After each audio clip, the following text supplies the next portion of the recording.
Hi guys, welcome back to Tarot Page Philippines. So for this video, gawin natin ang weekly horoscope for October 20 to 26 para po sa may mga sun, moon, and rising sign na Taurus. If you're new to the channel, subscribe, like, and share. And remember, the readings are for guidance purposes. Use your free will wisely.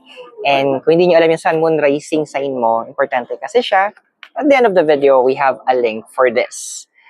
If you need po ng private readings or spell works, or gusto niyo po mag-donate using GCash Maya, the details are at the bottom of the screen, the description, or you can use the thanks button sa baba. Okay, Taurus, how are you? So, ano ba? So, we have here is the Page of Wands. Alam mo yung point na, ano yung moment kasi na medyo yung, may term dun eh, minumulto ka ng nakaraan. Ayan. So, may maraming bagay na parang you were asking, bakit? Parang iba sa inyo, saan ako nagkamali? Ano yung naging wrong decisions ko? Bakit kasi ganito yung kinahinatnan? Pero andun yung point na, sorry sa term pero iba sa inyo, ginagaslight niyo yung sarili niyo. Hindi, okay lang to, papanindigan ko tong decision niya. Ayan, lumalabas yung pagiging stubborn ng isang may placement ng Taurus. Although that's understandable kasi na you want to prove yourself. Pero kasi kailangan meron ka na ring boundaries, meron ka ding limit na yung pagiging matigas yung ulo mo is bibigyan mo ng hangganan. Kasi paalala lang di naman natin kayang lahat gawin lahat eh. Kumbaga may mga bagay na mas kailangan natin na iaminin kasi eto siya, mas nakakapagod na panindigan isang bagay na alam mong hindi mo na kaya kaysa sa umamin ka na hindi mo na kaya at manghingi ka ng help. Promise. Mas madali yung, for me, this is my personal take, mas malaking respeto ko sa mga tao na kayang aminin na hindi nila kaya compared sa mga tao na nagpipilit kahit hindi nila kaya. Pero what's blocking you ba? And what's crossing you? Ba't ganun? Ayan na nga. So we have here the card of the lover. So this is a two-part thing. Una-una, literal. Yung mga jowa nyo, minsan yung problema. Second, this is about connections that you have. So andun yung mga point na hindi nagkakaroon ng misalignment kasi this is connected to Gemini, which is about communication, which is about Mercury. So andoon na nagkakaroon na kayo ng misalignment in terms of the communication. Hindi na to miscommunication actually, naghihiwalay na yung mga landas nyo kasi iba na yung target mo, iba yung target nila. Iba yung desire mo, iba yung desire nila. So andun yung point na kailangan ng this is only a fork in the road. Kailangan mo na mamili. Stay with them and ayusin nyo yung communication nyo or andoon yung point na you need to let go. Kailangan mo na kumbaga, solo act ka na dito. Kailangan mo na mag-isa. Kasi, wala na eh. It's either make or break lang to. And unfortunately, most of you guys in the House of Taurus, more on the break side to. More on naiiwanan nyo kasi the energy is no longer giving.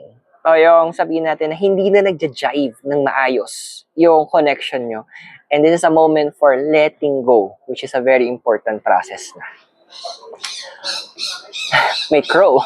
So what is your desire card? We have here is ayan, so the Three of Swords. So this card is very particular na ando na gusto mo, alam mo yung gusto mong manisi ng ibang tao, gusto mong magsabi na ay hindi, siya yung may kasalanan or siya yung may gawa. Pero yung point kasi if you're going to check, medyo i-review mo. Sorry pero most of it is your fault. Bakit? Kasi we make our own decision. Andun lang kasi na hinanapan mo ng possible na dahil nag-iisip ka lang na ay hindi, baka mamaya kaya ganito kasi ganito yung ginawa niya. But always look towards yourself. Mag-reflect ka din. May nagawa din kang mali. And acknowledging it will be the first step towards the change na kailangan mo mangyari. And andun yung point na kailangan mo i-acknowledge yun kasi the universe cannot change anything unless na hindi mo in-acknowledge. Parang ganito, may sakit ka. Hanggat mo in-acknowledge may sakit ka, maghanap ka ba ng doktor? Inom ka ba ng gamot? Diba hindi? Ganun siya. That's how simple it is. May simple siyang gawin pero it will require you a lot of it will require you to change yourself a lot. Now, this is your foundation. So we have here is the Four of Swords. So ang dami sa inyo naghahanap ng parental parental guidance. Parental guidance. Palabas lang. No, more specifically, the guidance of a father or father figure, guide, and then yung advice of someone, an older male figure na hinahanap nyo. And andun yung sa foundation kasi ang dami sa inyo na parang siguro ang bilis nyong tumanda, or ang bilis nyong mag-mature, ang bilis nyo na kailangan yung responsibilities, pwedeng naging kasi panganay, ganon, kailangan magbanat na, or kailangan mag-asikaso ng ganito, or sabihin natin na may isang anak, or may kapatid, pero yung tatay, isang kalahating balahura, dami nakarelate. So, ando na parang kailangan mo, you need to be your own father, which is very hard. Kasi, we learn how to be a father mula sa mga tatay natin, which is going to sa past natin. Where you have your past here is the Knight of Swords. Ayun, kaya siguro may mga iba sa inyo na hindi naman to lahat, but in the past, ando na kinikimkim nyo yung mga emotions nyo. Kinikimkim nyo na hindi, parang dead man na lang, nasaktan, okay, whatever.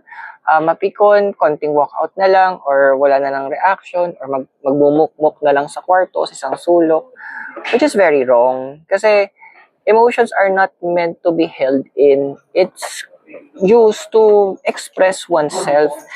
And the cards are saying na kaya siguro ang dami sa inyo, no? Hindi ko alam kung tama to. But there are some of you na who are experiencing insomnia, and possible yung mga tension headaches, migraine, ganyan. So, it's coming from your emotions na hindi na-address properly. Now, your possible future na ikaw, we have here is the Three of Pentacles. So, Taurus, this card is suggesting din sa in the future mo na you will be silent sa mga plans mo. Nandiyan mananahimik ka kung ano yung next move mo, kung ano yung next mong gagawin. Kasi napansin mo din naman na may mga tao that they are eyeing or binabantay yung bawat galaw mo. Some of them are, let's just say, na hindi maganda yung intention. Yung iba naman is parang binabantay ka lang parang kasi gusto nilang makita mag-fall down ka. Which is yun yung iiwasan natin, di ba? So the card is a bit suggesting or saying na in the near future, you will be closing a lot of your connections. Mamimili ka na lang, siguro mabibilang na lang sa daliri mo kung ilan na lang yung i-welcome mo sa circle mo and ilan na lang yung pagkakatiwalaan mo talaga. So, well, kung nakaka-resonate ka sa readings natin, do subscribe, like, and share. But, tuloy mo natin yung reading mo. So, this is your emotional environment. Ayan na nga, Nine of Swords. So, the Nine of Swords is saying din na sa emotional environment mo, alam mo yung tipong dinadaan mo lang sa tawa most of the time, but deep inside, naghahanap ka ng pwede mong pagkwentuhan. Pero, kumaga mag-share ka ng naramdaman mo, mag-share ka ng emotions mo. But the thing is, parang hirap ka maghanap, hirap ka magtiwala, hirap ka na ibigay yung trust mo because you had your own share of betrayal. You had your own share na parang, kasi ganito yung ginawa sa akin ng tao, so this is what they did, and this is what I experienced. Tapos, ayun, naglagay ka na lang barricade around your emotions so that people will not be able to get through you. Which is normal, pero ang nangyari kasi yung barricade na lagay mo, naging kulungan mo na rin siya. So your physical environment we have here is the Knight of Cups. So, ayun na nga na, you're trying, parang team sa mo hiding myself inside, ganyan. Ang hirap kang aminin na, kasi ganito yung nangyayari sa akin, or this is, although yes, in terms of finances, a lot of you guys in the House of Taurus, you're doing well. Ayos naman yung flow of money. But the thing is, andoon yung internal happiness, yun yung hinahanap mo eh. Kaya siguro ang dami sa inyo na hindi niya kayo mapakali sa kinakalagyan nyo. You cannot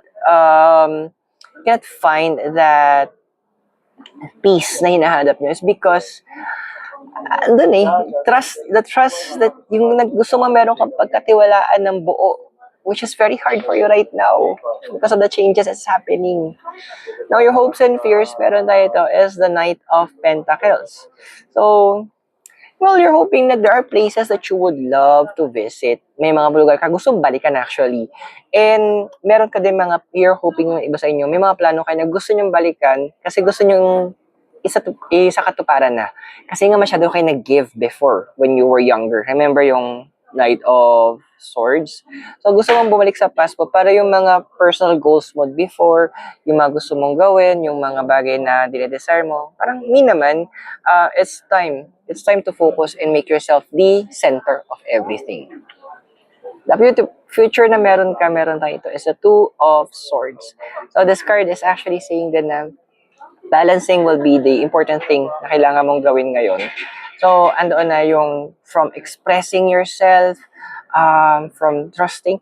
Ayusin naman siya ng universe eh. But hindi to mabilisan, hindi to madalian, at hindi rin to madali. Kasi andyan na para kang i-open heart surgery para ayusin, i-rewire lahat ng mga nangyari. Because all of those na nangyari sa'yo, those are just mga sintomas lang siya. May mas malalim at yun ang pupuntirahin ng universe. And you will see a better you sa masusunod na mga linggo. I hope nakatulong yung reading. Those are for guidance purposes. Use your free will wisely. And again, subscribe, like, and share. So Taurus, maraming salamat. God bless, Namaste, Hare Krishna, and blessed be. And hope to see you very soon. Mula po dito sa Ililika in Baguio City. Have a great day. I'll see you soon. Bye!